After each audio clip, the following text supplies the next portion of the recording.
নমস্কার। আগামী নতুন বছরের শুভেচ্ছা জানাই সকলকে।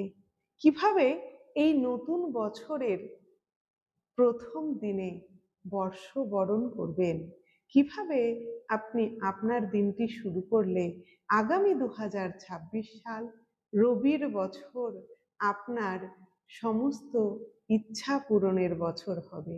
আপনি যেটা চাইবেন সেটাই পাবেন।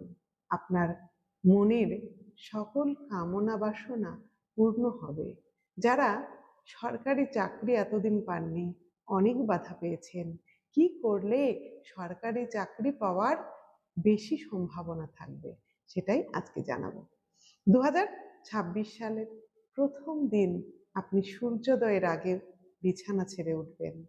স্নান সেরে একটি ছোট্ট তামার পাত্রে একটু হলুদ এবং একটু দারচিনি পাউডার, অল্প একটু গোলাপ জল এবং দেশি গাওয়া ঘি একসঙ্গে একটা পেস্ট বানাবেন।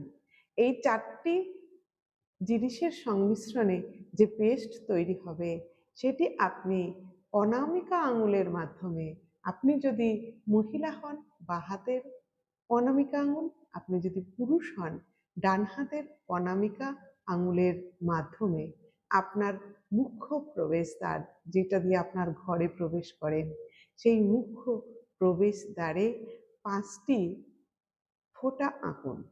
৫টি আপনি ফোঁটা আঁকুন এবং এই ৫টি ফোঁটা আঁকার সময় ৫ বার আপনি একটি মন্ত্র বলবেন, ছোট্ট মন্ত্র। ওম নমো ভগবতে বাসুদেবায় নমঃ। এই মন্ত্রটি ৫ বার বলবেন, ৫টি ফোঁটা অঙ্কন করবেন।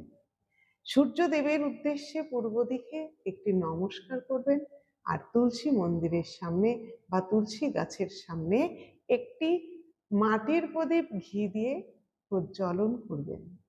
মনের সকল ইচ্ছা সূর্যদেবকে জানান। পুরো বছরটা আপনার মনের ইচ্ছা পূরণের বছর হবে। সূর্যদেব সম্পূর্ণ কৃপা করবে আপনার উপরে। আপনি কিন্তু প্রসন্ন থাকবেন। সারাটি বছর বাধা বিঘ্ন কেটে যাবে, নাম সম্মান বাড়বে। এটি আপনি করে দেখুন আর প্রতিদিন চেষ্টা করবেন তাড়াতাড়ি